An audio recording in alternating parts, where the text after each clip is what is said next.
Addiction thinks in circles, whereas invention thinks in spirals. Yes. Yes. And I love it. And spiral is not one dot, it's actually one seed becoming bigger and bigger and bigger and bigger and bigger and bigger. So I'm grateful for that. And then two, just the pain just reminding me like this body is so amazing. Where else can you go other than inside? And when you're so almost like forced to face yourself, you find lots of love.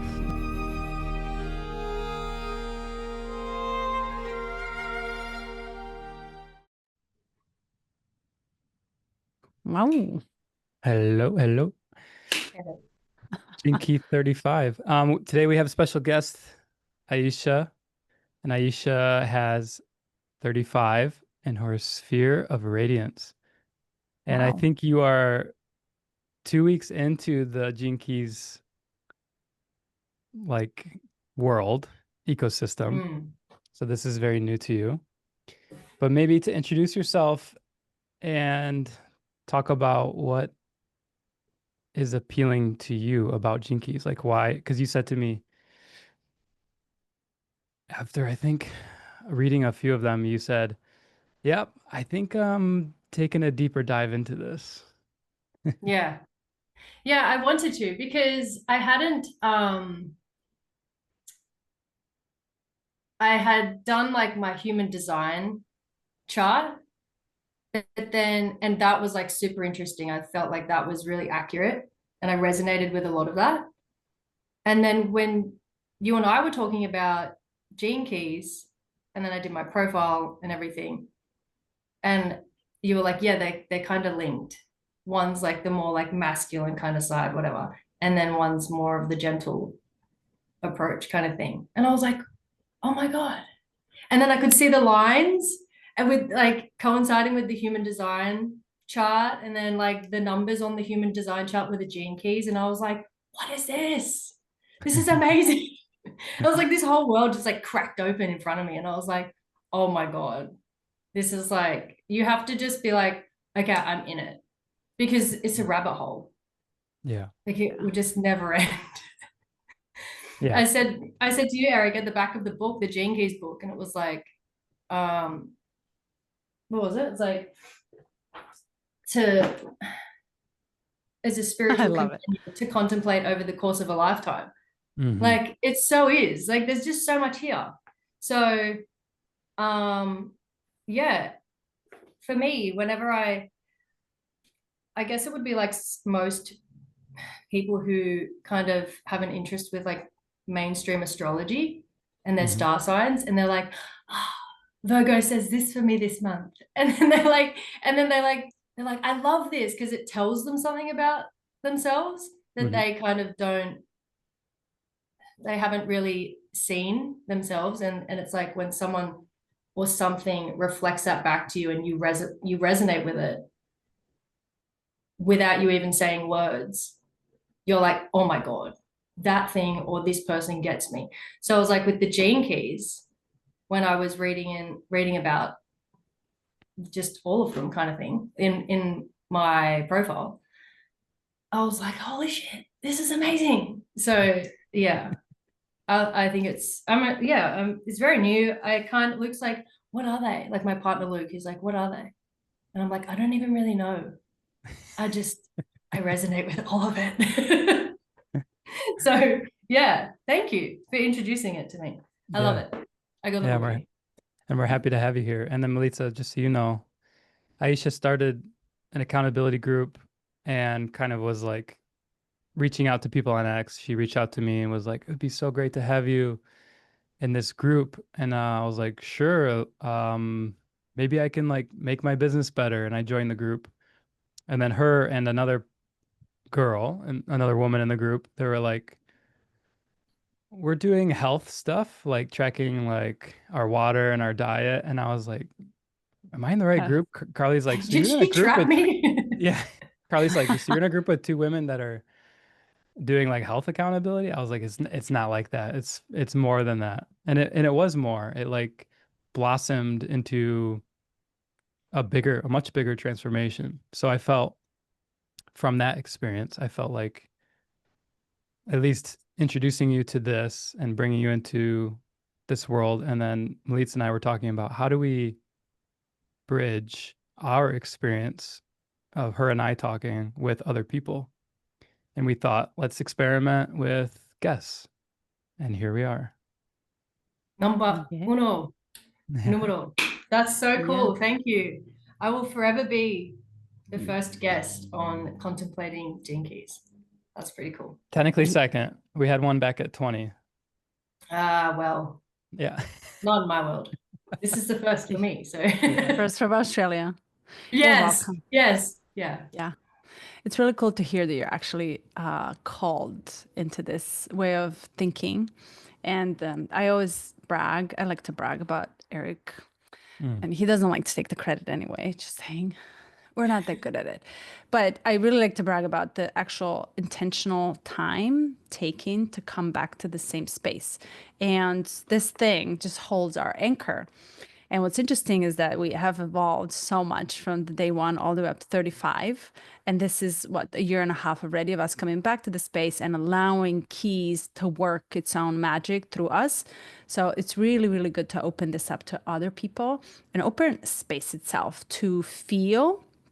So you can almost like, and interesting that I was reading 35 and I was like, who is this person?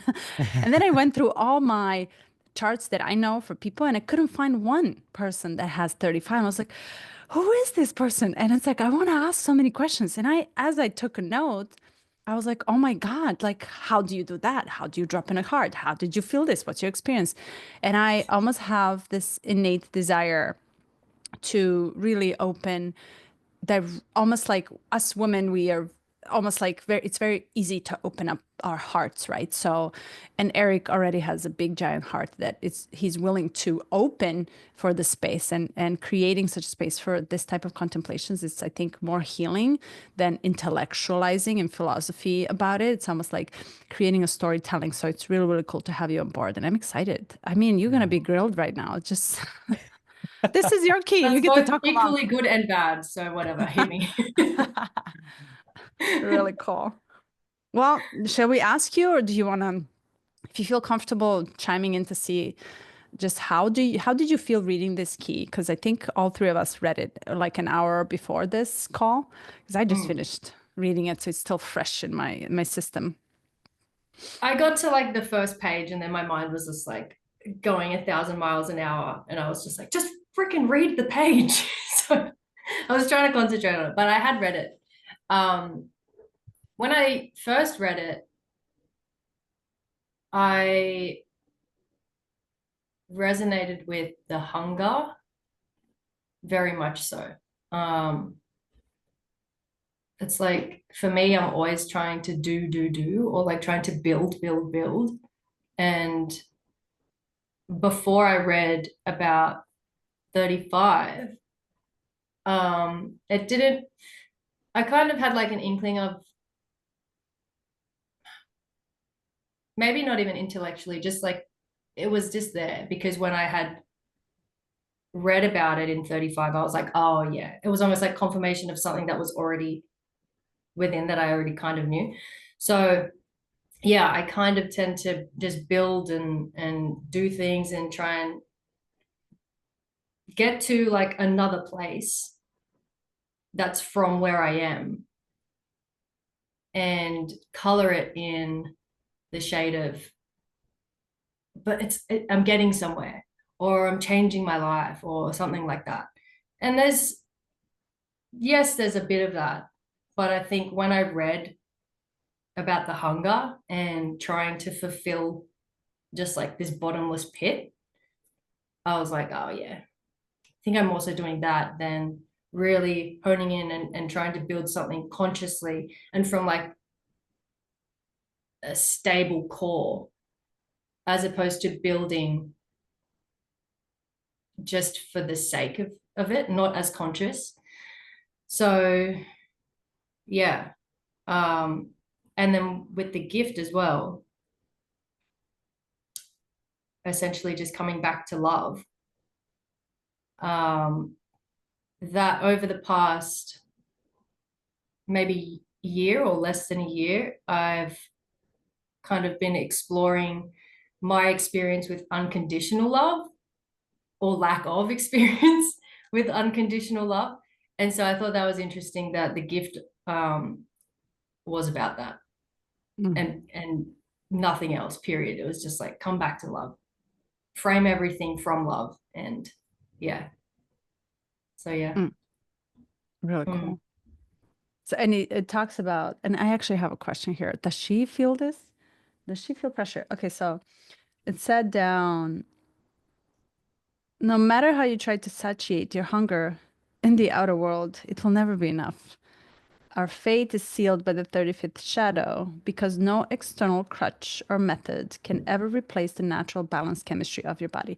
Do you feel this shadow in your body? And this applied not only to you, actually. I wonder if you feel it, because I can tell when I am exiting the heart, almost like on a physical level. And when my mind starts wrapping me into these go, go, do, da, da, da, da. I don't even have space to enter in between to think or to wait, pause, and to kind of almost like rationalize what is happening. Where am I? Where am I headed? So do you have this like sensations in your body, and how do you feel this pressure of like go, go, go, and how is your awareness coming to realization? How do you realize, oh, I'm not aware of what I'm doing and it's time for me to turn on awareness and figure out, is this what I need to do? The first thing that comes to mind is my kids. So they will often just like reflect that back to me, and it will be like so razor sharp that it would just cut through all of the shit that I'm going through on a mental level. And I'll be like, oh, okay, I need to stop doing. Is it real? Am I doing it on purpose? Or where is it coming from? Like, it's, and it can be like rolling for days, like it can be, and then you're like, well, how long have I just been feeling all of this build up and trying to do, and like, where am I trying to get to? And like, what am I trying to do? Like, and really, I guess when you think about it, there's never really a reason to rush and like do, and like, that nothing really calls for a rush to get it all done. And so yeah, my kids have been good at kind of snapping me out of that, and that will usually be the pain of like guilt, and I'll be like, okay, and that will kind of bring me back. But then I'll also have to be aware of not staying in that emotion or in that guilt. And like what you said, it stuck with me very early on in the room, and you were like, don't get caught up in the emotions of the emotion. Something along those lines. So yeah, and that was something that I did as well. It's like I would be go, go, go, and then even now I'm becoming more aware of it. So it's becoming less and less, but being all go, go, go, feeling it in your body, and then pausing.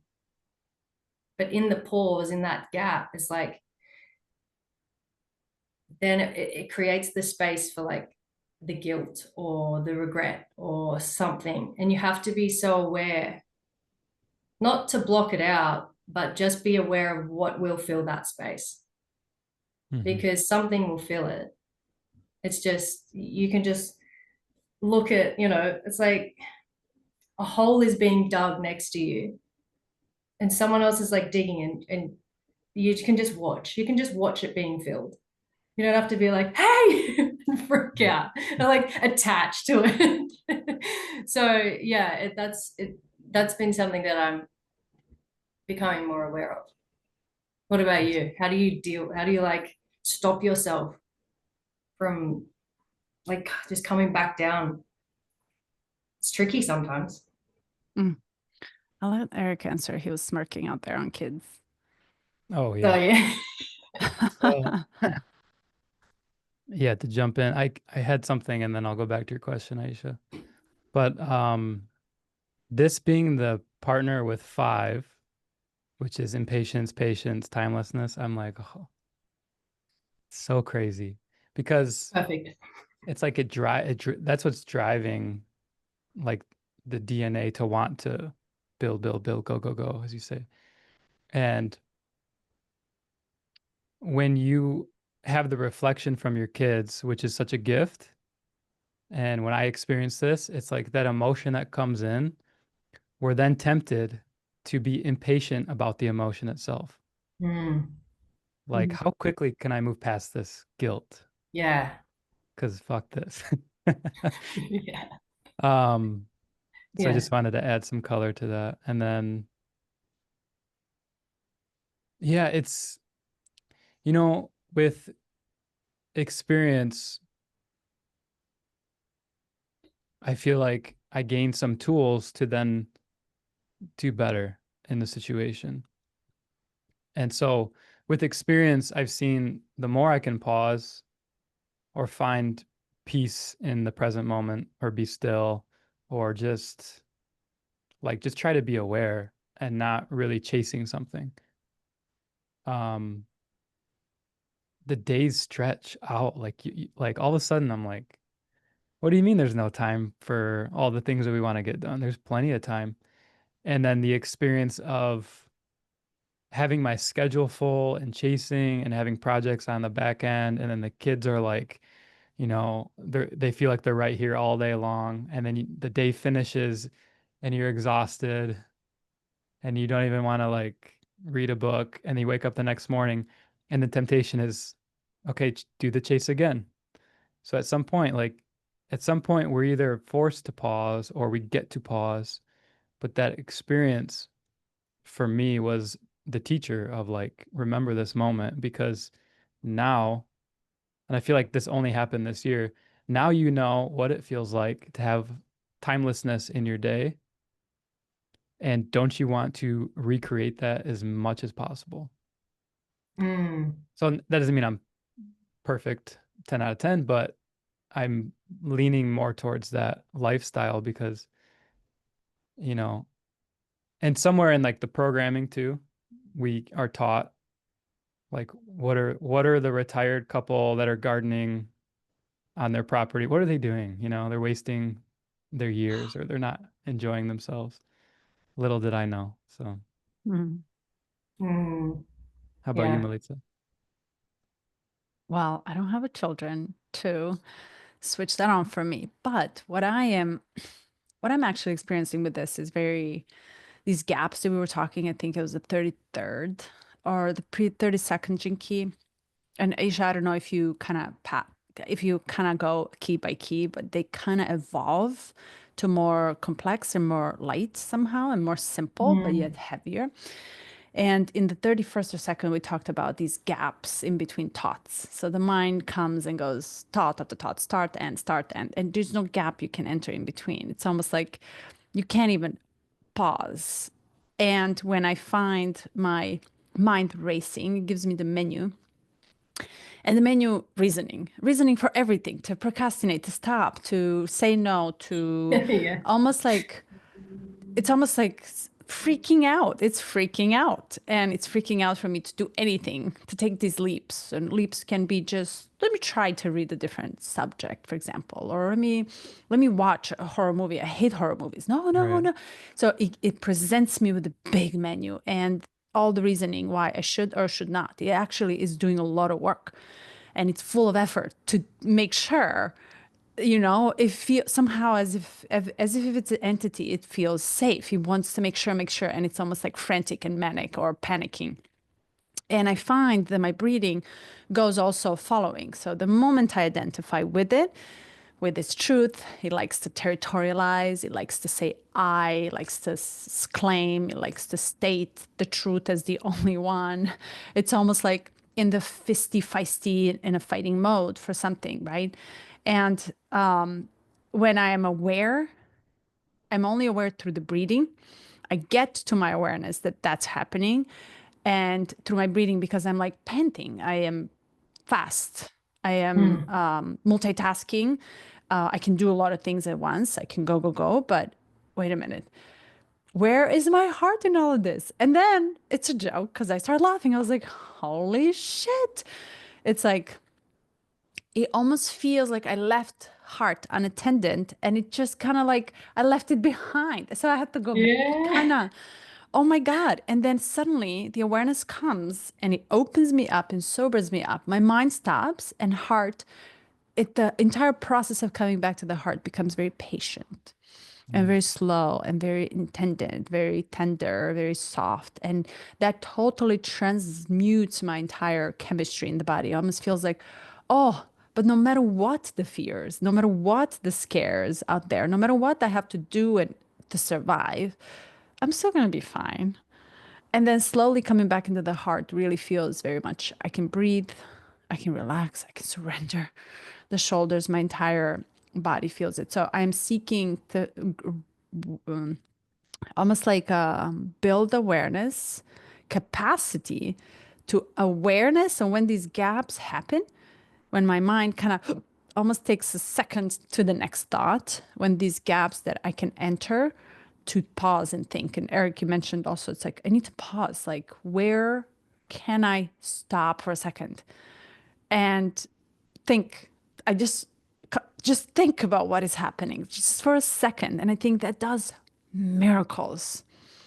And it's very hard to catch it when you, I mean, I live in a busy city. I don't know how it is in Australia. When you have kids plus, it's like your life is scheduled ahead of the time. And I bet you can only like intentionally set the time. If Eric wakes up at 3 a.m. to get that time, right? So you almost have to pre-plan the intentional time for yourself to pause, slow down, and like let mind have a coffee, chill for a second so you can feel. And in the last one, in the 32nd or third, it says the gift on the third of the 32nd, I think, was feel your thoughts.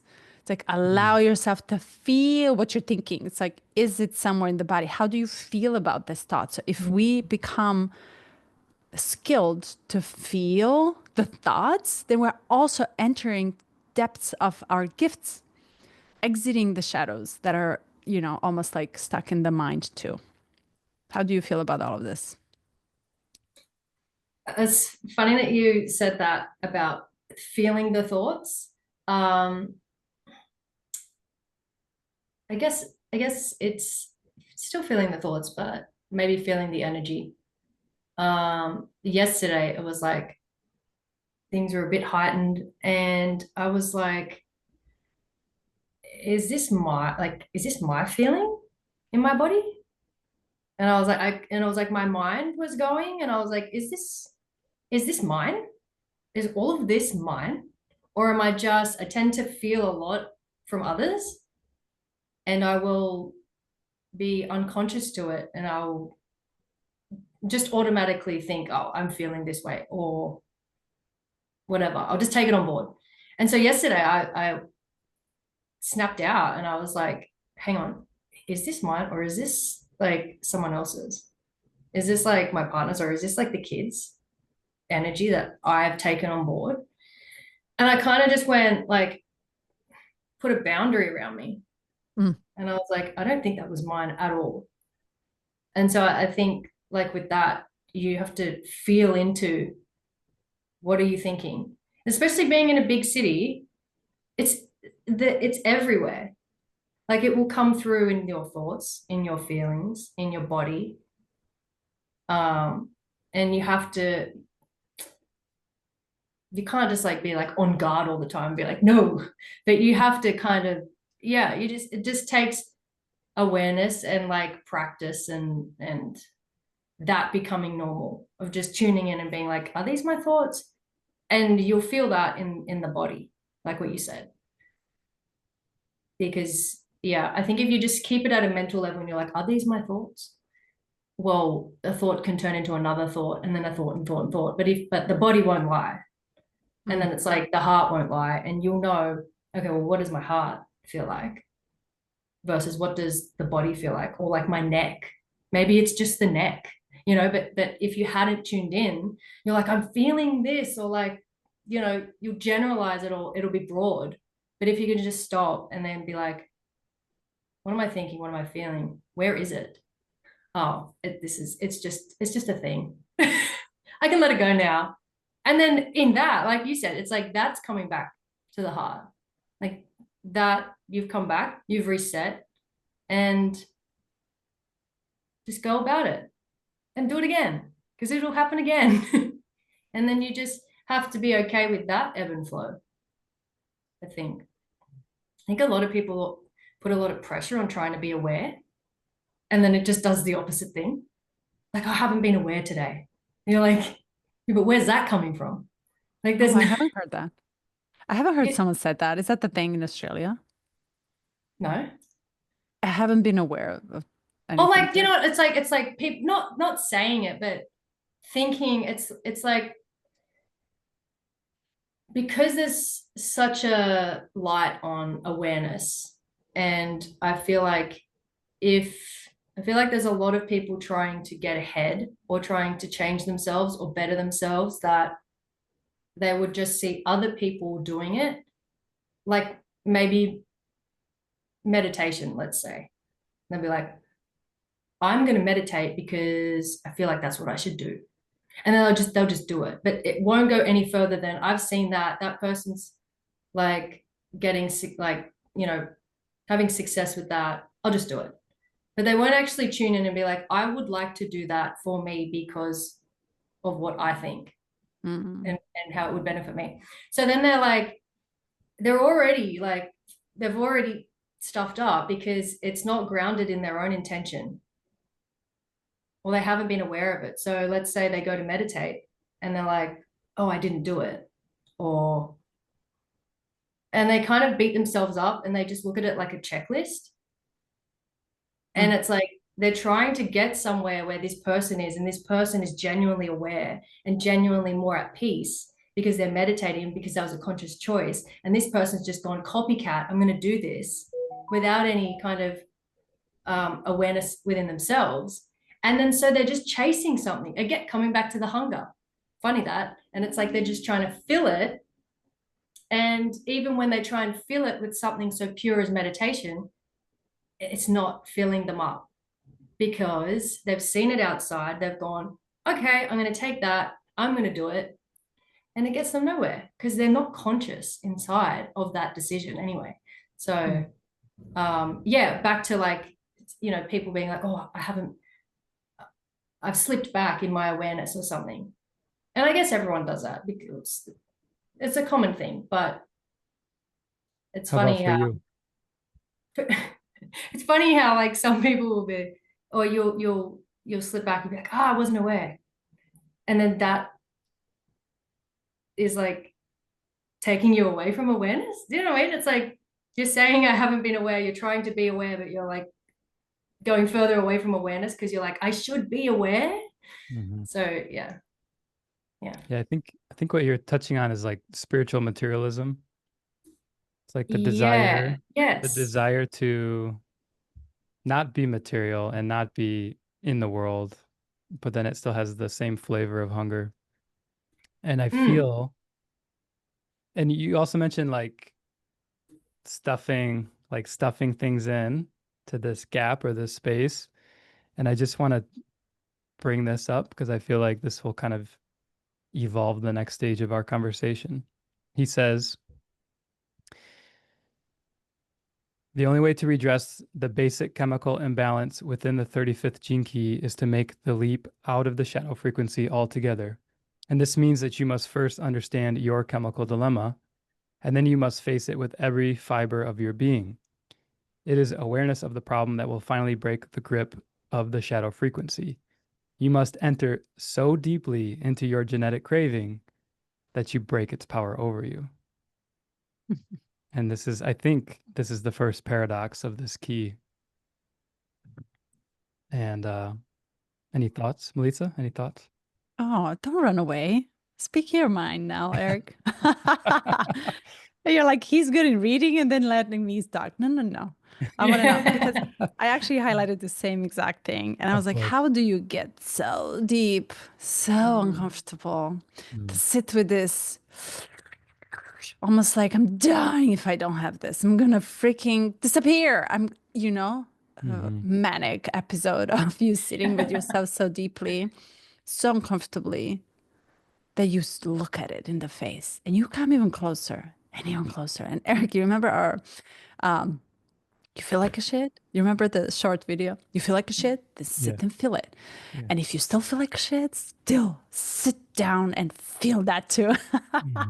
Yeah. And I love it. So I want to know, how do you, both of you actually, how do you allow yourself? First, there must be a space, time, and intention and willingness. And also energy, because it's a lot of going down to sit and sit. Reminds me of Vipassana. You're sitting and not moving. Actually, you're not going anywhere until it goes away. So how do you do this? When it happens, do you do it that often, or do you find your time for it and you're just sitting and you're waiting, or do you actually are able to catch it, grab it, face it, and sit with it, sit in that deep sand while you're sinking down even more? So tragic. Yes. You going, Eric? Yeah, I'll go ahead. Yeah, it's my relationship with this phenomena. I don't know what to call it, with this deep feeling has the relationship itself has deepened where it's almost like a friend. It's like a familiar place where it shows up and I recognize some lack or some like hunger, this desire. And what I used to do is stuff it down, try to numb, try to distract or chase. And then I got older, and in my 20s, I tried to meditate. I tried to retreat from it. I tried to be more spiritual than it.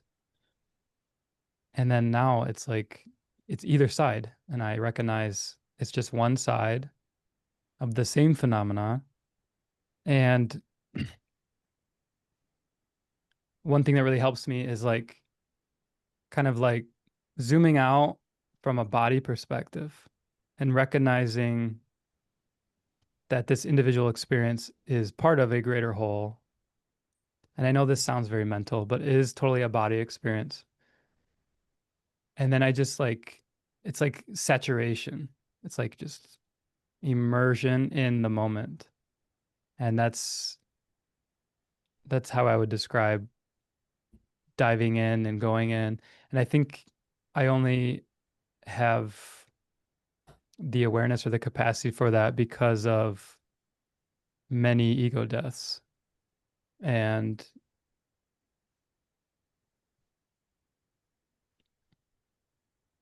just life, I don't know how to describe it other than that. Does it end, and how long does it last? Does it end? It kind of like it's like a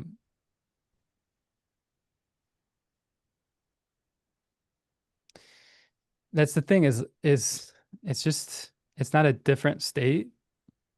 Do you know what I mean? It's not like I'm over there and then I'll come back when it's done. It's like it's just happening. And then it's almost only in looking back that I recognize, oh yeah, that did happen and here I am now. Like I can recognize it today when you're asking me that I went through it last night. But in going through it, it was just like, here it is. And then maybe I fell asleep. I don't know. Maybe it's like that deep rest state. But I can feel you, Melitza, that you have your probes out and I'm here My for it. probes? Yeah, if you want to Oh, keep probing. Oh, I'm just curious. And I'm curious in you know what it says, like, then you must face it with every fiber of your being. Yeah. You must first understand your chemical dilemma. And you know, the Jinky 1 or 5, I can't remember which one, he talks about actually a chemical process of these emotions that are happening to us. And if we are aware not to identify with them and not to call them, oh my God, I'm anxious, or oh my God, I'm fearful of something, I'm panicking. The moment we identify, we almost stop the process of what the natural chemical in Right. and out of it. And let's just talk about grief. And I'll use my recent example. I just went to the woods and I came back and I camped, and oh my God, did I process a lot. Mm. And who would think I went for fun? I came back with puffed eyes. And I'm like, what just happened? I cried and cried, and we both cried, and we were just like holding hands, grieving. But what did we grieve? What we lost 3, 4, 5 years ago? We grieved the thought. We grieved the story. We grieved something that we attached to. We grieved The label. what, yes, and what we almost like it was almost necessary, but like Aisha said, is it mine or not? It doesn't matter. To me, it's like it was happening. It was actively happening and it was hitting me left and right. And I didn't know what to do other than cry and just stand there and hold hands. And we were like, we got this. Ah. And it was very deep and very, very vulnerable. And I think it does require that sitting down and going down the elevator in your underworlds does require a lot of vulnerability and readiness. Like, I don't know where I'm going. I don't know how deep it can go. I didn't even know it was there. I don't know if it's mine. I know nothing about it, yet I'm ready to feel it fully. My heart was opening, closing. I had this like, I was contracting, expanding. I was like, oh my God, where is this coming from? To a point where I felt so naked emotionally, so naked energetically. I said everything. I posted everything on the table. And I said, oh my God, I feel so naked. I shouldn't have said that. I shouldn't have explained myself. I shouldn't have opened myself up to it. And it was her who actually held back and said, hey, the safety for it is here because we created a space. And it was just a forest. But the environment, everything in that environment actually allowed both of us to dive deep and allow these processes to pass through us as if we were conduit to it, as if we were just that box that kind of transmuted this frequency from the divine or from the higher, whatever, from the past, from the future, whatever that came from, it came and it activated. So it almost like activated a lot of processes. And when we went down and we came back down to the city, we were like, what was that? I now feel refreshed, lighter. How is that possible? But we allowed it and we took time and we ate crying. We fed, we slept, and we cried. That's all we did in the forest. And it was like, okay, another round of eating, like, okay, let's just now. But we actually nurtured whatever that came in our body to be processed without our minds actually making any sense of it. None of it made sense. And if you ask me now what happened, it's like, I have no freaking idea. However, a lot of it happened here now.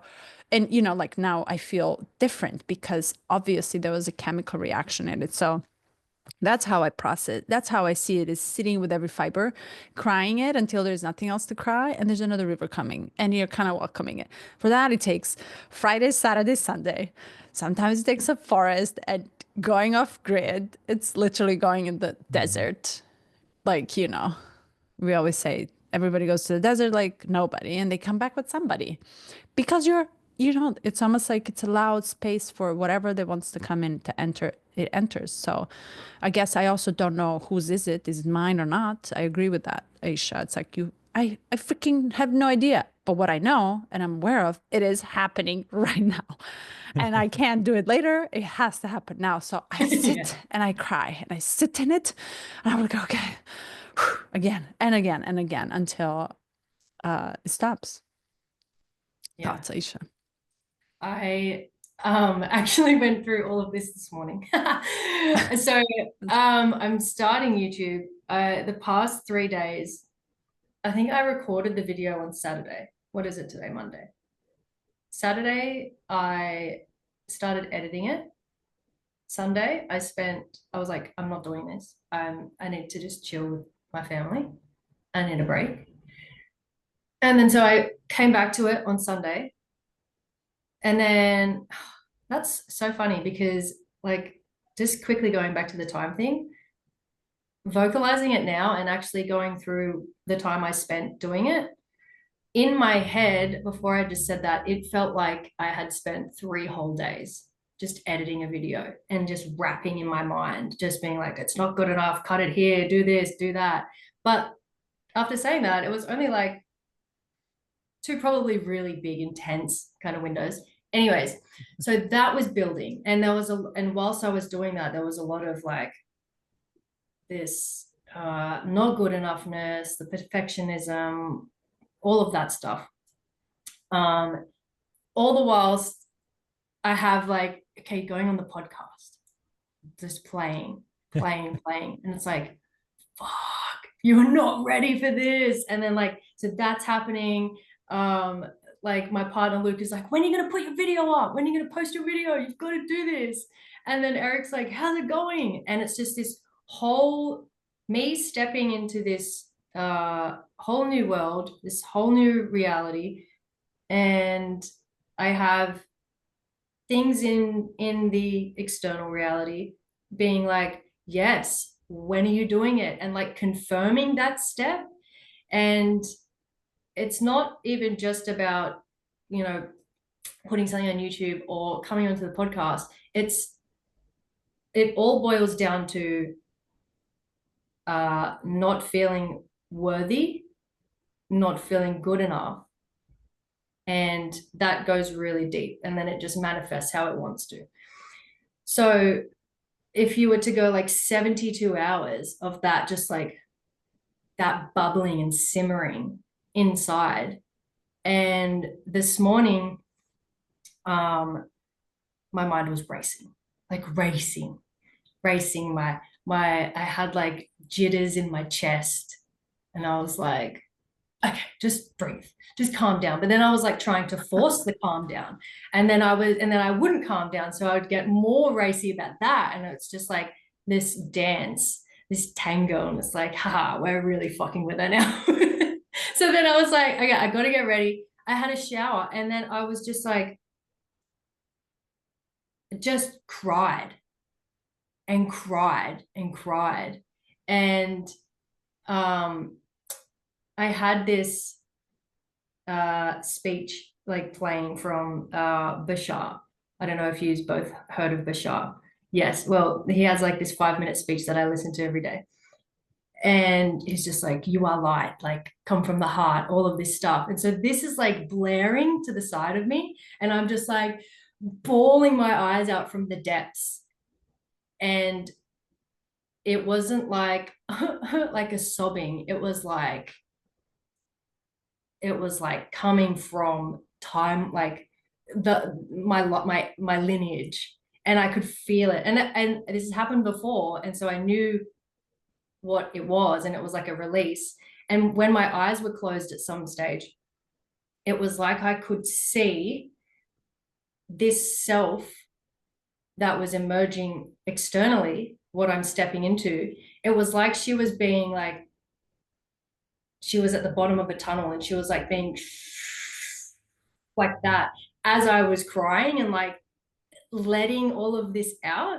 And so I knew what it was. And so it's at first it was just like I started crying, and then it was just like so much tension in my neck and my chest and like my jaw and everything. And it was like a massive release. And some people try to stop that, but that's necessary. Like I didn't plan for that. I wasn't like, okay, I'm gonna release like some trauma now. It's 10 o'clock. Like you, like what you said, you're like, it's here now, and I gotta do this. I'm sorry, the world can wait, and I have to freaking just release all of this. And it's intense, and it feels intense, not even like on every level, mentally, physically, and like just spiritually. It's such an intense experience, but you have to sit with it, and you can't be like, holy shit, this hurts. or this is really crazy right now, and try and block it off and try and stop the tears, or something's wrong with me, like I can't be doing this, like that's the green light, that's the thing, like that's what you want. So it's like, yeah, you have to sit with it, because you have to, I guess, to get to that stage, but you have to be aware of what that is.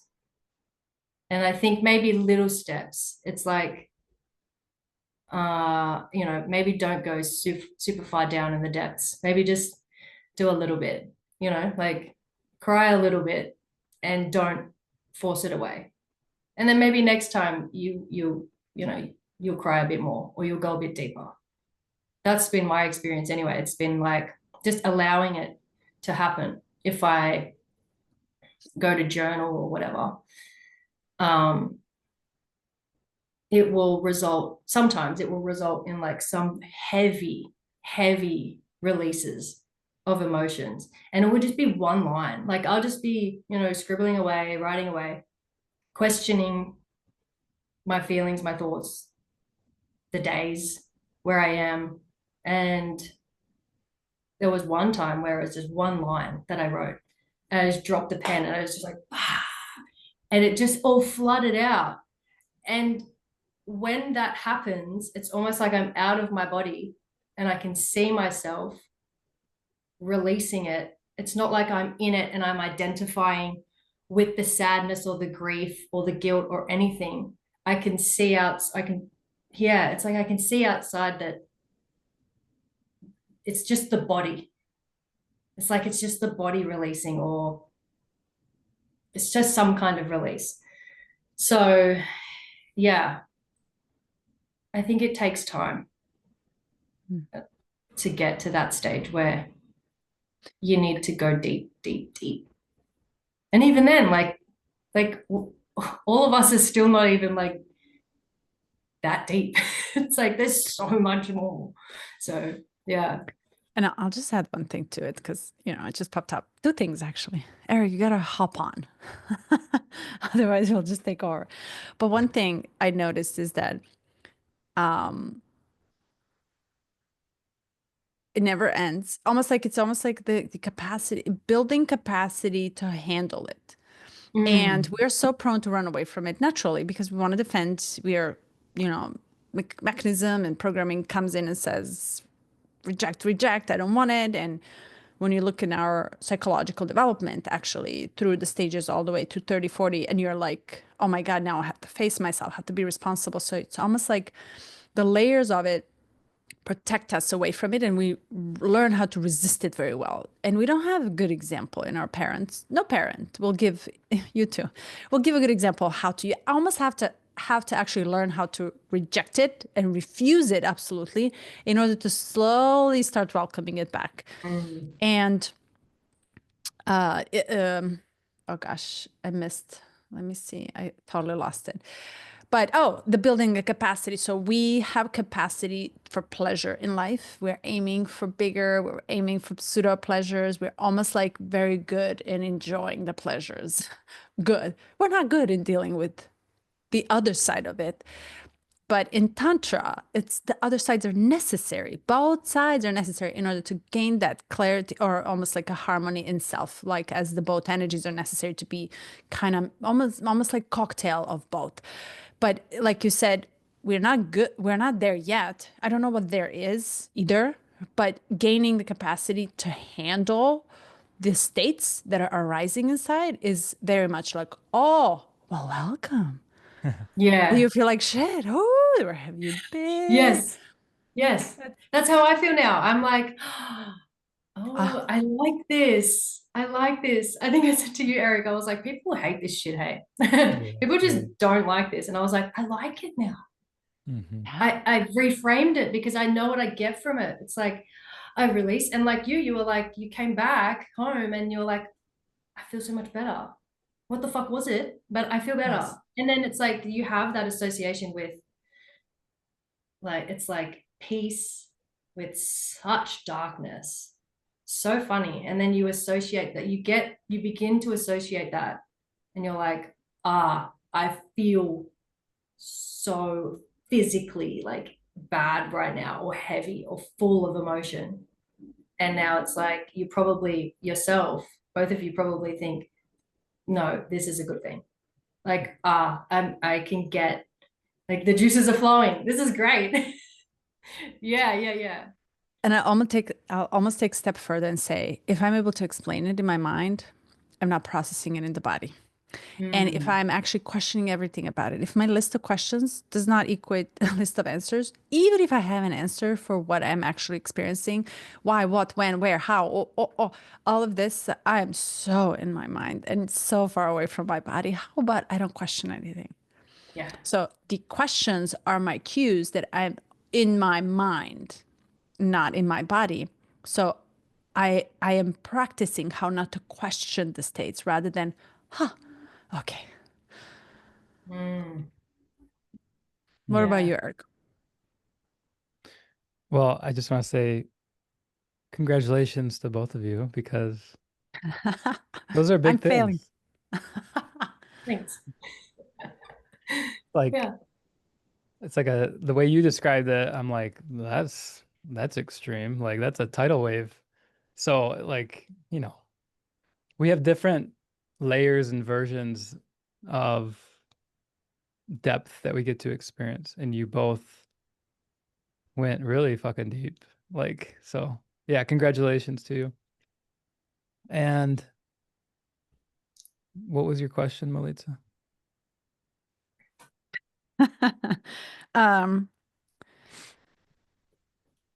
I guess there's no question if you have Perfect. anything to add. So he says, just to cap it, he says, you stop the energy from moving out into the world and drive it back inside. And I think that's a little bit for people that are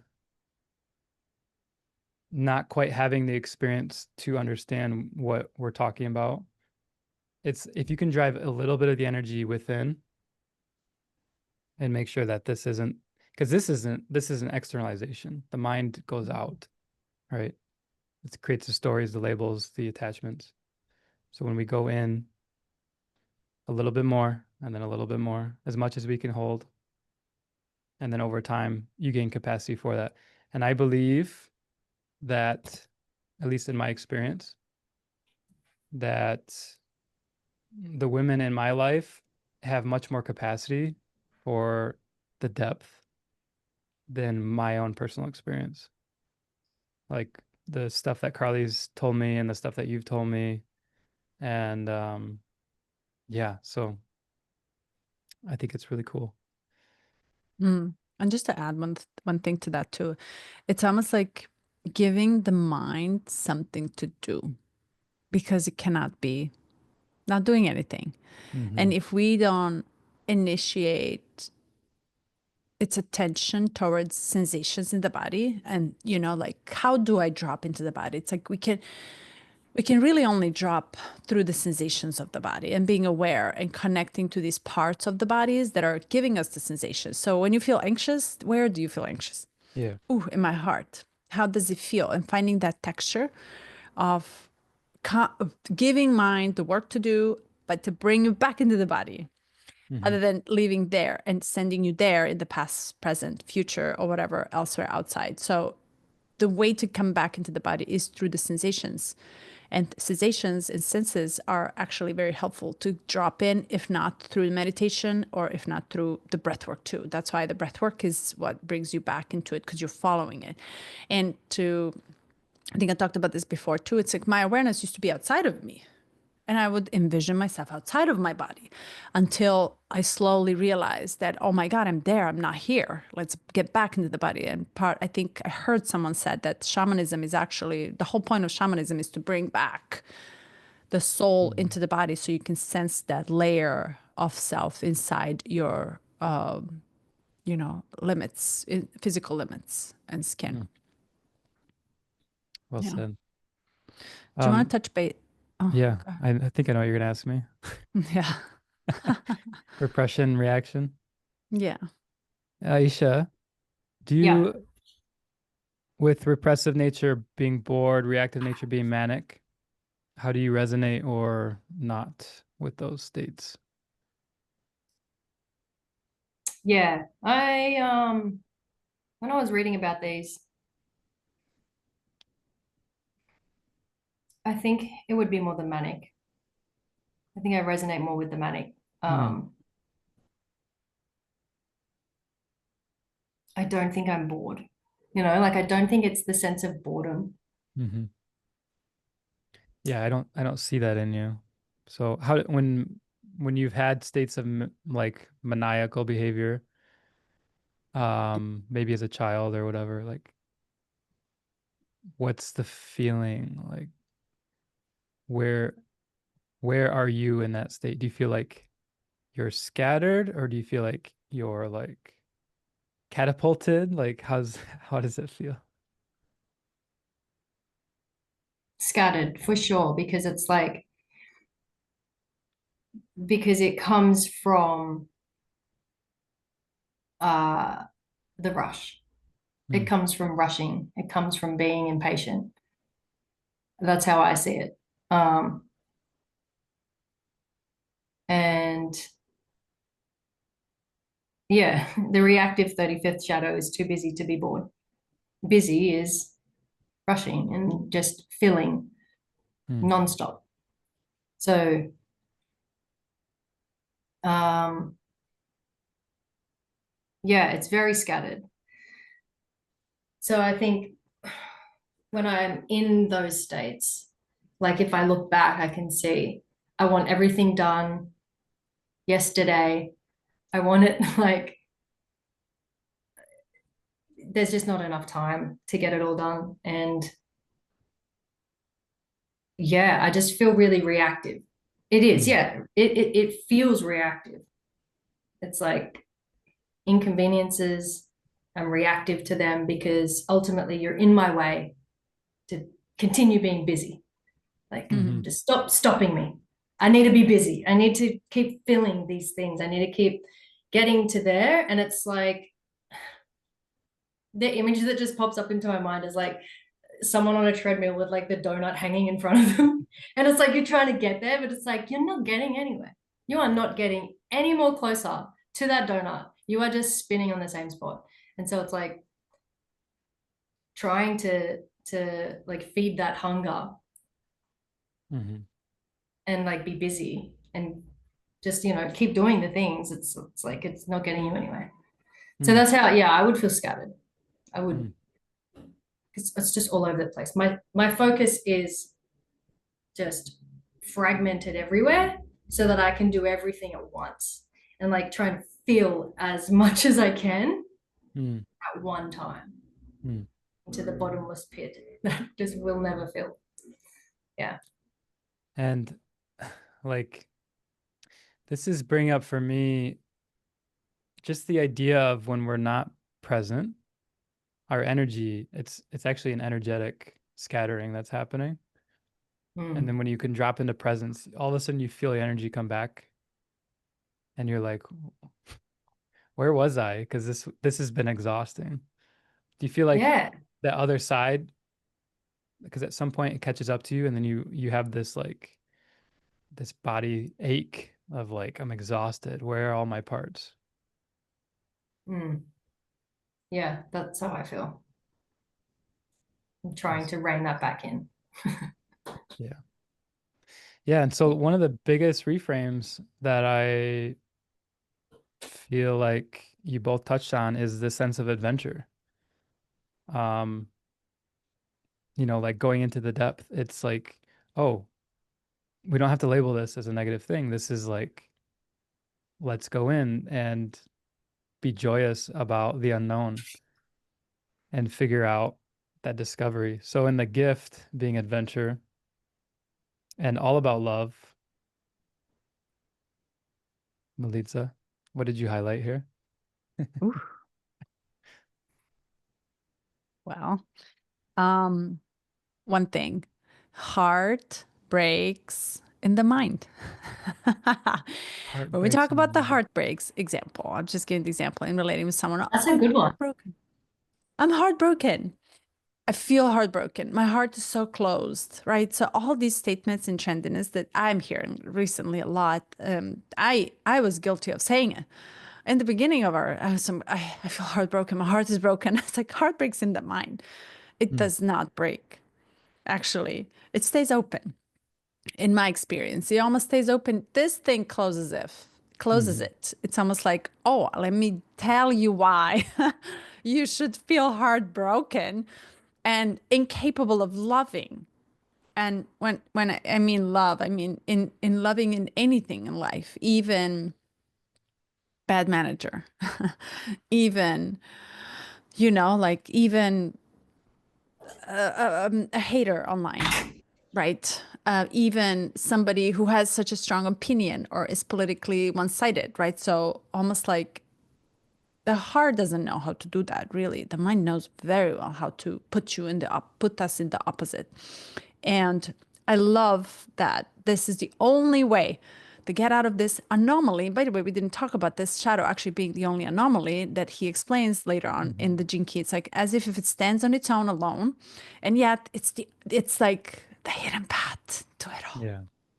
And the hidden path, I laughed at it because I'm like, of course, if you're reading this Jinki, you finally find what everybody else ever talked about in all our existence. Go back to your heart. But how do you do that? Really, how do you do that?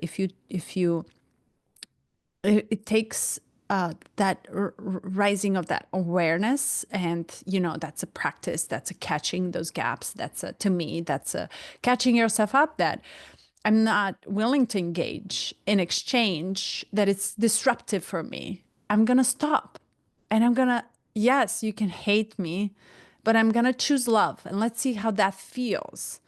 And let me see if I can change the way I am behaving towards you. But that's all I can do. I can't change your behavior. I can't change mine. And this is the contribution. So I love this gift of adventuring into such a territory that it's almost like so possible for everybody, so open, inviting. And yet it takes that risk. Almost, you take risk to sit in pain, you take risk to fall in love again, you take risk to take a leap in life, you take risk to go on YouTube, right? So like it's a lot of menu of the fears and why you shouldn't, but it's almost like seductive, right? So it's almost like seducing you. And if you were to listen to the first thought, not second, third, fifth, the end, then what happens if you really do? And I think that dropping in the heart is that adventurous because it's supposed to kind of give you a little tease, a little be mischievousness, right? But adventure to me, coming back into the heart, is very much like, listen, I'm not having a great time, but I'm going to deal with it anyway. And as I am learning how to grow my capacity of what is the opposite of love, because it's fear, almost like it comes out of some sort of fear or absence of love, Course of Miracles. So it's almost like, how can I choose and how can I contribute to this relating, to this connection, to this moment of my being or my existence? Can I choose to still come from the heart and cry from the heart? And are my tears salty or are they actually sweet? Right? So am I expressing love and joy and bliss that has a little bit of pinch of pain in it? So it's almost like grief is the absence of love, right? So it's almost like I grieve because I loved a lot. And there's much more to come from, like the heart space of qualities, that it's almost like there are different characteristics of each of us in the of a heart that we hold in, but they're all based on. But what if I choose love? What happens? Let's just see what happens, and start like being curious about it. Is how I grow my awareness of it, and it does miracles. Yeah, I was thinking about when you said grief is the absence of love, and then feeling the grief, you have to give yourself love to feel it. So it's like you're going into the void and you're feeling it at the same time. And that's probably why it felt like a tidal wave to you. It's such a powerful emotion. Such a gift, actually. Mm. Mm. gift to allow it time. And it takes time. That takes time. That cannot be rushed. It's gonna get you. It takes time. It takes a beautiful time to evolve itself in and to find and gift and kind of give you what it's meant to give you, which the love as such is patient. We talked about unconditional love. It's very patient. It's very, oh my God, it takes your breath away. It stops your heart. It's very subtle. It has a different tone. It has different words, right? So it's transmutal. I mean, this is your radiance, Aisha. Hello. This is what you're gonna, like you are the one, right? Maybe not even knowing that you're probably are already doing. I have high hopes in Yeah. humanity, a lot of high hopes. I'm very optimistic about, what is happening in the world, believe it or not. But Same. Yeah. Yeah. I believe in heart, and I think heart does radiate, shines like a sun. So it gives this life outward. And most of the time, I don't even know. Are you aware of it when you do it? When you drop in your heart and how much value it has to your surroundings? Yeah. I think you have to, sorry, just going back when you were like, it has, and you were naming like the qualities of unconditional love. Like the quality of unconditional love is so, when you do drop into it, like it's unmistakable. You When you're can't, not. yeah, like when you want to respond out of it, you can't mistake it. Like it's funny that we all really innately know what the feeling or the energy of unconditional love is. Obviously, we are that, but it's like even when you try and intellectually create it in your head, or if someone's like, "What's unconditional love?" The minute that you try and can perceive that or like bring that up in your mind, it's like the qualities of that is just undeniable, like, yeah. So yeah, back to, did you ask a question? I was just too caught up in the unconditional love. Yeah. So your question is very much, are you aware when you gift it? Because it's almost like that love is gift to all around you. And when we're not aware, almost like when mind just cannot even wrap itself around, it stops thinking. It's like it takes on something else to be busy with. But are you aware when this quality comes in and radiates out of you as because it's your radiance key, you said, right? Yeah. I think yes and no. I think a lot of times after the fact, after the giving, and when you do, then you feel the effect of giving the unconditional love. That's when I will feel it, and then I'll be like, oh. But then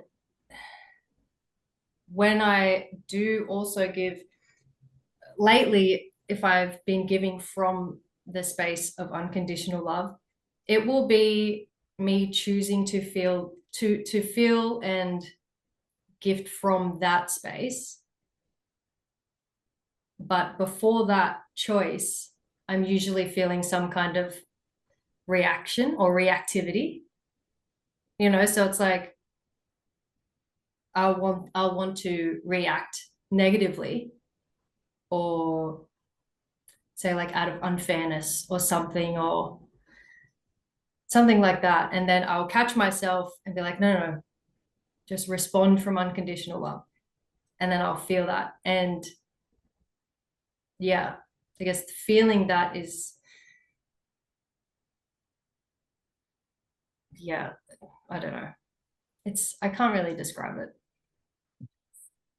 That's the Yeah. point. Yeah. To not It have the just, words it for it. just feels good. It feels right. It feels true, because it just comes from here. So yeah. Eric. Yes. Yes. Yeah. I'm just tapping into the feeling, and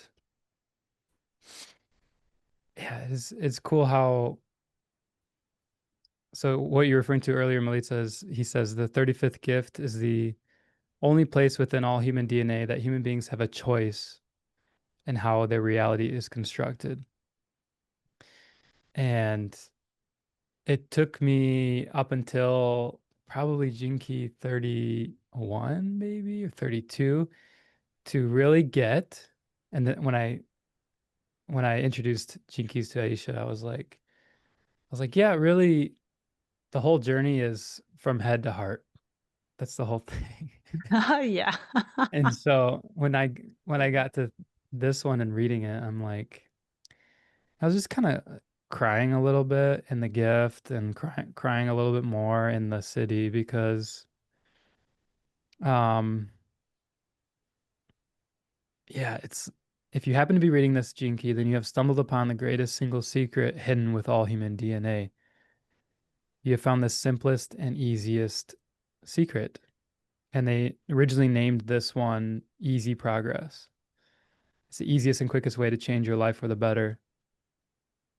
And I tied this in with, I don't want to go too far down a rabbit trail, but someone else in a completely different realm talked about, introduced this idea of imagination, and about how if there was a force or a group of people or a person that intended to control humanity, the best way to do that would be to cut off the imagination. Mm. And so I was like deeply connecting imagination and this Gene Key and the unconditional love and the sense of adventure. Because when we're a child, we don't have a sense of, you can't do that, that's not possible, you shouldn't do that, you shouldn't behave that way, don't cry in public, you're going to get in trouble.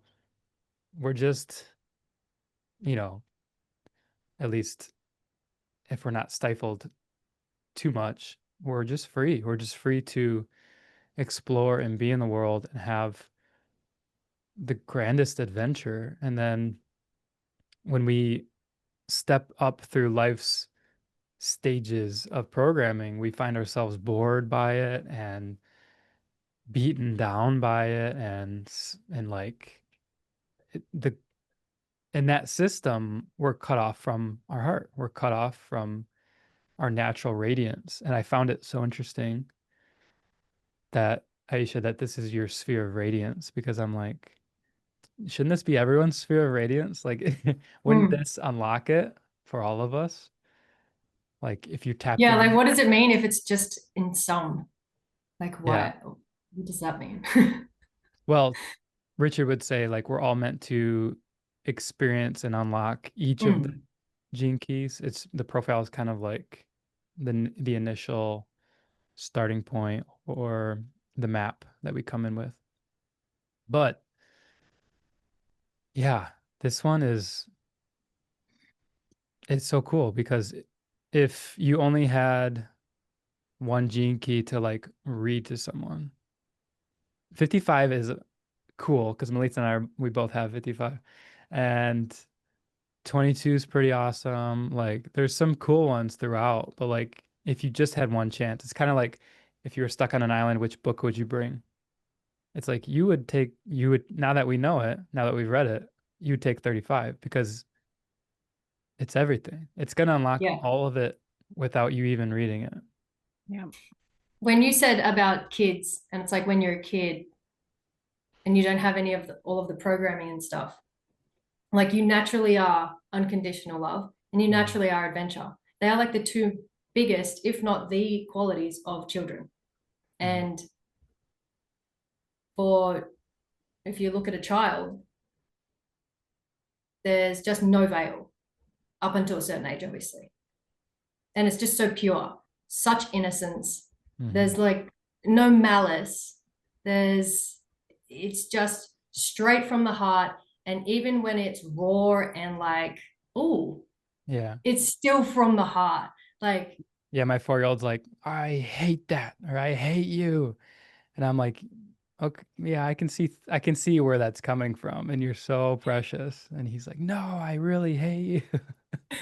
That brings me so much comfort because our 4-year-old is also doing that. Oh yeah, And it's it's like, yeah. oh, it feels so, I'm like, you just want to like stop it because you're like, one, like you're like, my kid shouldn't have that or shouldn't be doing that. And so it's like your own program comes in Mhm. and like stifles and um cuts off from the unconditional love because of the programming. Because you're like, I can't love that. Yeah. So it's like there's like an expectation, and it's like unconditional love just doesn't, there are no expectations at Yeah. all. So it's like when you hear that and you hear them say such sharp words, it's such a trigger because you're like, I'm a bad parent. You can't, like, what if you're out in the world and you scream that out loud at me? And then it's like you just feel My all these kids things, do. but it's so raw and it's so innocent and it's just flowing from the heart. Yeah. It's like they just say what they feel, and that's like an unconscious adventure to them. Like, like they're saying it. So Yeah, or Question, they're so yeah. deep in it. Go ahead, Melissa. question for parents. So, if you, as a parent, have a fast track as an adult to love unconditionally your child, why is this so hard to replicate to other human beings that are not genetically connected to you? Can you You know of unconditional love because you're a parent. You love what you created yeah. genetically, Hmm. both of you. Why is unconditional love hard to do with non-blood related? No blood. Your blood is your child. Your genes are extension of you through your child. Mm. Why is unconditional love as a concept, as the practice, actually really hard to do with other people that are not genetically connected to you? I have a lot to Mm. say on this, but Please so I'll go enlighten me. second if Aisha, you have something. No, I don't. It's caught me. So Okay. I would like to mull on that for a little. This is this is a deep contemplation of mine, and I think one thing that happens is our kids are gifts to us as parents, and because they're here to trigger some of the unhealed parts. Like they've taken it genetically, and then they're going to show up what you haven't done yet, or what your forefathers, aunties, and uncles haven't done yet. And so they bring that up, like the I hate you and your reaction to it. Now you have a choice. Like, are we cleaning this bloodline, or are we going to continue the trauma? And so I think from a like a physiological DNA genetic perspective, we have a natural, like an animalistic tendency to take care of our own, to take care of those that look like us. And that also attributes to attraction too. We're often attracted to like-minded and alike looking people in our tribe. But what I've noticed is my kids are gifts to me, and that I'm able to deepen my capacity for unconditional love for them. I don't think, like Aisha, you said, we are unconditional love. I get that, but I'm quite aware that as a human being, there will always be some space between my capacity and what unconditional love actually is. And so I'm getting closer. I'm broadening my capacity for it. And what I notice with friends of ours that have children is I'm like, I can do it. Like we have this friend who she's going through divorce, and her kids are manifesting some of the energy of that situation. It's a very, very charged environment. And she's like, I just don't know how to step into that and give them space and hold them, because what we do in our family is we call them squeezes, and I'll just hold them in a tantrum, or I'll hold them if they need it. And it doesn't look pretty, and most people don't get it, but it works because they say the most horrible things. And I'm like actively like, how angry will I let myself be? Because that's continuing the story, right? So it's like dual healing, like they're healing, I'm healing. I Yeah. can sometimes, when it's really, really fucking huge emotion, especially with my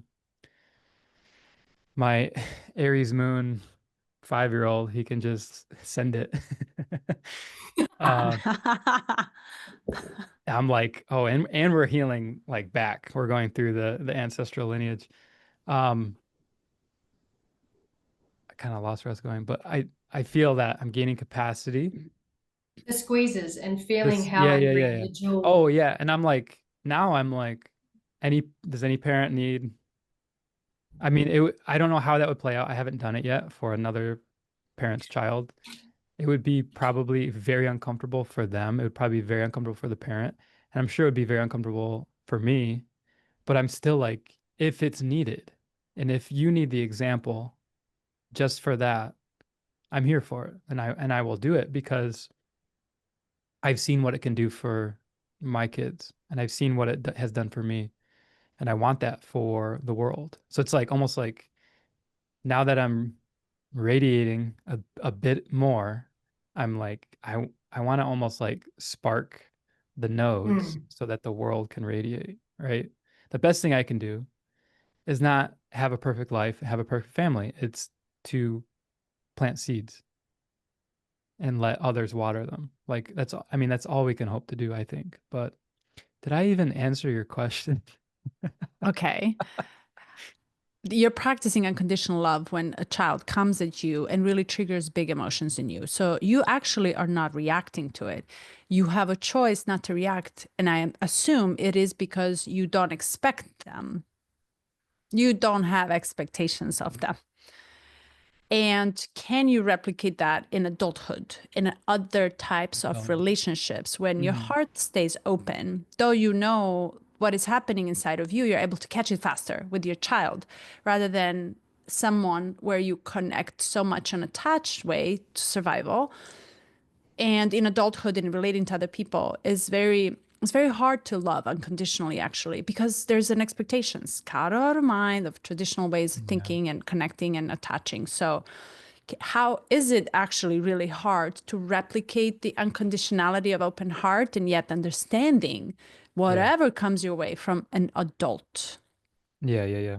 I would say, maybe this is too pragmatic, but I would say, Melitza, I brought this up to you when we first met. Like, imagine a community where we have our individual homes, but we're sharing space, we're having meals together, etc. I think if we, Hmm. in that environment, because I think the time, right, the ability to be present, and then the natural curation of like depth that happens when you're exposed to each other more, especially physically, I think it gets us closer. And often, like, it's this shadow of number 5, this impatience. Like, we don't have time. Because if I drop in with you, if I go as deep as I can with my kids, which I would love to, but does that mean that you're going to show up at my door tomorrow and want the same thing? Because I have a schedule, I have obligations, and you do too. And we often, like, how can we be vulnerable when we're like, I don't want to be a burden to you. I don't want to, that's probably, for those of us that are sensitive, like, it's probably one of the worst feelings, is to be feeling like you're a burden to another, or that you're leaning on them and there's nothing back. That's my pragmatic self. And now I'll step out. I still didn't get the answer. Can you love a human adult unconditionally? Same way like you love I think you 5-year-old. can, but I think it's such it's like a cheat code when you have kids, Hmm. because you have constant like practice. You're like in the battleground like every day. And if you were just like, and I also think there's like this, the underlying connection of, you know, just like we know, it's like, you know, that energetic being right in front of you is you. So there's like this underlying kind of automatic sense of unconditional love anyway, because you can recognize yourself. And then ultimately, I guess, you know, we're all kind of leaning towards, you know, we are all part of the one, you know, like all three of us are part of just the one. And it's the same kind of sense in that if I look at my kids, that's like a replica of me, and then so on and so forth. But it's like me on a larger scale in terms of like consciousness. Well, you guys are a direct replication of me, and I am, and I am of you, and we're all the same, right? So it's like when you have kids, it's like you see that on a micro level, and you can see like I guess because it's like physically they came from you. So you can sense and you have this underlying knowing that that is me. And then there's this unconditional love bonding us together. Yeah, maybe like stacked underneath all of the rubbish. But I think I guess that just comes to, I don't know, humanity's evolution as a whole is like all of us trying to get to, we are no different than you and me as adults. You know, it's no different from like mother and son, mother and child, or father and child. That's just like a different manifestation or a more concentrated manifestation of that. And you can see that, and we have associations in our society, and we can grab onto that easily. The mind can be like, yes, I understand that. And it's also like, we know that we're supposed to unconditionally love our kids. Like that's an expectation in like the physical world. But spiritually, we're trying to get back to we are all connected anyway. So it's like, I think that's just what we're getting to. Like, I think to answer your question, it's hard because that is the whole point. Like that would be the point of our evolution, would be to unconditionally love everyone, not just parent and child. It would be adult to adult, person to person, you know? I think it's harder because that's just the bigger challenge here. I love your answers. Yeah. Well, I didn't mean to challenge you, but I'm glad I did because, you know, like something, you know, in yoga teacher will come and poke you, well, tap you on the muscle that you need in order to sustain your structure properly. So that way you become aware that that muscle is there, and you have your brain comes in and says, oh, I can work on that muscle because now I'm aware of the sensation of it. And I think because you two already have a sensations of what it feels in the body to love unconditionally when a child doesn't know better. You're forgiving, you're welcoming, you're loving, you're also patient. It kind of almost like puts you in this total transcendence of your ego, and you have to put it on the side. Your ego has to be placed aside. Your personality, your wishes, your desires. It's almost like you put that child in front of you no matter what. It's the role. And this is how I think of it, right? So I really don't know because I'm not a mom. But often I wonder, what is the fast track for non-parents? And what is the fast track for even every single human being to love another, you know, as like you said, as you love self? And really, when the mind gets in explanations, it gets into the constructs and concepts of what it should be. And so I find it interesting when I'm attached to someone. An attachment is almost like in a intimate relationships with someone. I am attracted to that I am attached to. And I'm attracted to that I see in me, but yet you are so good in mirroring to me that I have to work on. So I'm yet only attracted sexually and intimately towards something that I need to work on. I don't get attracted to everybody if we're aligned in, not only sexually for the quick one night stand, but almost like, what am I falling in love? And I'm falling in love in you because you're gonna poke me left and right and trigger, press all my buttons. But still, I love you. But still, I love you conditionally. And I'm gonna go and I'm gonna be anxious, avoidant, whatever, whatever. And I'm gonna go and I'm gonna try to do everything in my power to change you because it's your fault, right? So it's a typical dynamic of relationships. I'm not saying I'm a saint in it, but there's part of us that gets attracted to it. We're kind of kinky in that way, human ways, right? So it's almost like, why can't I get intimate attraction and have this arousal, whatever, life force, everything, magic that happens in a form of blind love towards someone who is perfect? But yet I find you, who is not perfect, that I have to practice conditional love to. And I'm going to give you all my conditions. I'm going to make sure you know I'm perfect and I'm the only one for you, right? So there's so many conditions, yet it's very hard. I find it interesting because I am ready to open myself vulnerably to you.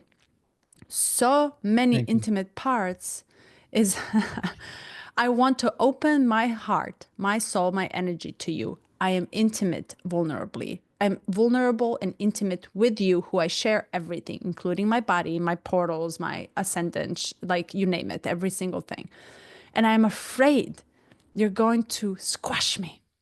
So I don't feel safe. I do all these different things, right? So, but yet I'm attracted to it because I'm seduced by something larger than me, love, eros, whatever, life force. So it's very hard to love unconditionally someone you conditionally love, unless because it has all the constructs in the mind, I find. Unless I no longer depend on you, I no longer am attached to you, I let you go freely because I love you and I accept the pain that brings me because I lose you. And yet I'm to discover what that feels to love you without conditions and have the sense of it grow inside of me. So good. Speaking of which, I have a little kid at the door. Unconditional love moment. Oh, both of you. Okay. Goodbye. They're right here. I'll Goodbye. bring him up. Yeah.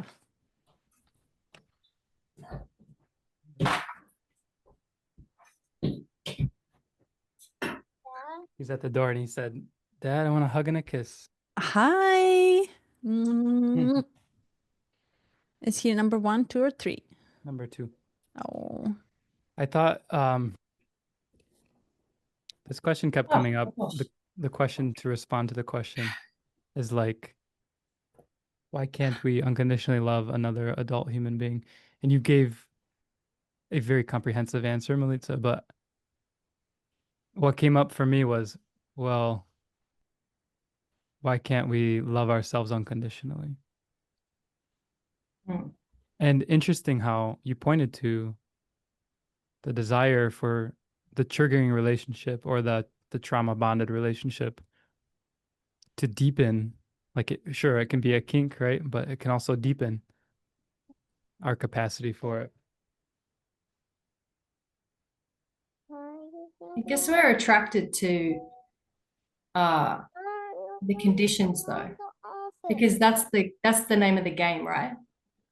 We have to go beyond the conditions. So it's like that kind of explains why people will often like attract that same partner or that kind of like archetype or like that type of guy or that type of girl.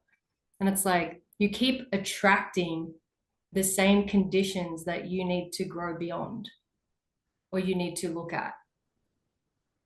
And so it's like working in perfect order. Yeah. And you just keep like hitting the same things and then you'll be like, oh yeah, okay, I see.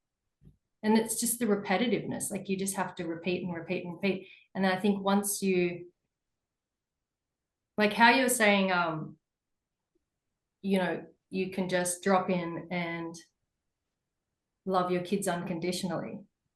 I find that quite hard for myself sometimes because I wasn't shown that. And so that triggers, you know, if they have like some kind of emotional breakdown or something, that will trigger me.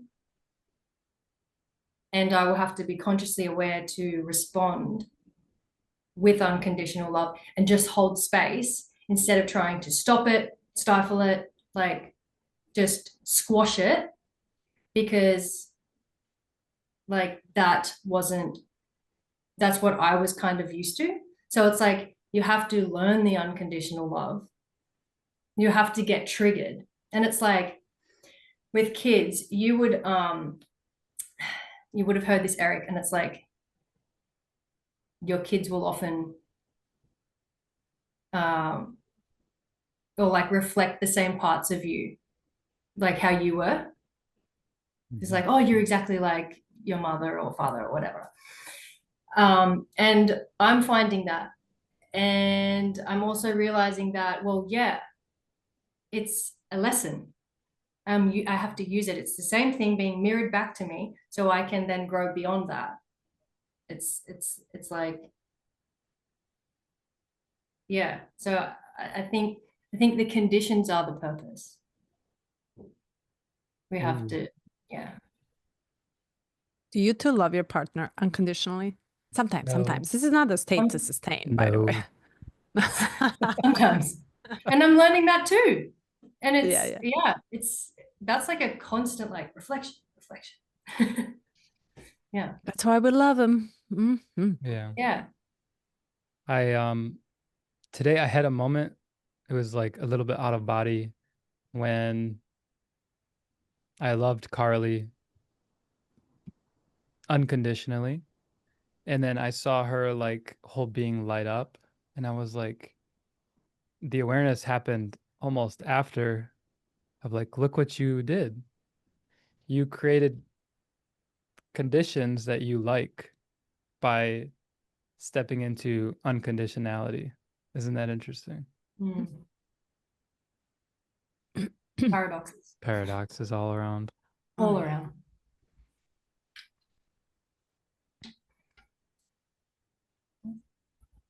Aisha, do you have maybe anything that you highlighted that you wanted to bring to the table on gift or siddhi? I don't know. We're already talking an hour and 40 minutes, by the way, friends. Yeah, Eric was like, I remember you said, Eric, you're like, yeah, we try to cut it down to an hour or an hour and a half, but we just can't. We made it 2 weeks and we suffered. It's just too much.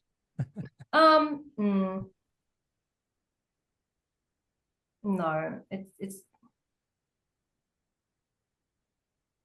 the big thing is just the love thing. It's just the coming back to unconditional love. It's come at the perfect time. And as things always do. And it's just so simple, like the simplicity of it, you know, there's nothing in between. It's just choose unconditional love. We all know what that is. Just choose that. And to go back to what you said, how do you go so deep? If you just constantly choose unconditional love when every fiber of your being does not want to, you are automatically going to the depths. Just to even consider being like, I'm so triggered right now. I want to react in every kind of knifey way possible. And then to just have that, okay, but what if you just chose unconditional love? That itself will trigger you even more. But I can't do this because of this and what, and like that person, you know, did this to you. You can't possibly choose unconditional love and all of this stuff. It's like just that little gap there. If you just say, you know, just choose unconditional love simultaneously is such a trigger that you go so deep. And then even then, you are giving yourself unconditional love. Yeah. So, yeah. I agree. It's a shock to the mind. It's almost like, huh? You catch mind off guard when you drop down into, what if I choose love? What if I go against everything that you're telling me right now to do, and I just choose to sit in silence and love, love, love, love? But you know, when we say love here, I just want to clarify. I think we are talking about capital L. And we're talking about, I feel like when I speak of love, I speak not as something that I give thoughtfully. Oh, I'm supposed to love you. Though I'm burning inside. It's like, I'm pissed. I am raging. But you know what? Affirming, I love you. I love you. And, it's like we mainstreamed, I love you a lot. And it lost the sense of meaning. And I come back to almost like etymology of the heaviness. It doesn't almost feels heavy with the quality when you really say it and you really speak out of your heart for it. But I sense it as the love as essence that comes to be experienced through me. And I have had a friend of mine came. Yeah, and we can call it eros, right? So we can call it anyhow that we want, but it's almost like not mine. I don't identify with it. It actually just comes as a wave through me. And I had a interview friend of mine who we talked about unlimited love and loving after the heartbreak even bigger, just because, we're kind of automatic is to close and love less and just be safe in not loving. But to be able to love after the heartbreak and stand up in a bigger love and open yourself up even more is a concept that it's then practiced into the body. And she said one thing, you know what, love, what would love die for? Love as a capital L, as an essence. And we sat there in a minute and she said, and then one of us answered, it would die to be experienced. Right. As if it's an essence falling in between us. And as such, if I were to have a gift of love in a Sufi's way, a Rumi's way, I am almost gifted this experience of loving you that I have nothing. I should just show up. I should not say anything. I should not alter anything about love coming through my body to experience through me for you. And it just happens to be you and me. And yet saying goodbye to it, saying not attaching to it, saying letting go of it immediately when it comes. It's almost like, wow, love feels so good and blissful that it's very easy to attach to it and make it conditional. But when it's unconditional, it requires space, time, formlessness. And actually, it does its own thing. It shows up and it disappears. Like you said, I can't love my kids unconditionally at all times. It is the condition that comes in almost, it's like birthed through you.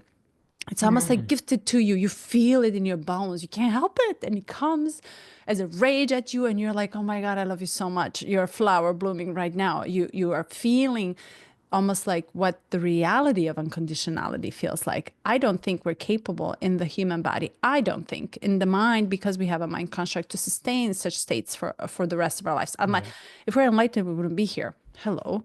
Like, what's the point of coming here? I need you to trigger me. Yes. Trigger me, trigger me, trigger me. Yes. It's like, give it to me so I could learn this exact thing.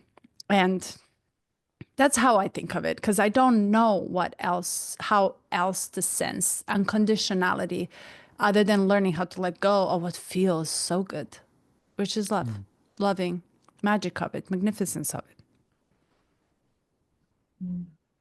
Thank you both. Oh, Thank you. oh my God. So good. Now what? This has been so eye-opening. Like there's been so many pockets here where you get so granular in like the space or just actually zoning right in onto like the concepts And it's like, oh my God. And then it's like everything just builds on top of that and stems from that. Like you guys do this all the time, but like for me, it's like we've just gone so granular. Like I do this in my head, but to be able to do this with like others, it's very cool because there's just such small windows. Like that's all it is. Like take away all of the hustle and bustle and all of the shit that goes on in life. It's like there's just such small windows. Like the window, the gap between like something, the trigger, and then your response. It's so small. And that's just like the continuum. It's like this, nothing's ever big. It's like it's just that and that and that and that and that. And it's yeah. Unless you're camping and you have grief. Yeah, Then it's a and huge gap. this big. Unless you intentionally go there and say, I'm going to suffer and eat sausages while I suffer. Grill my way through it. Well done.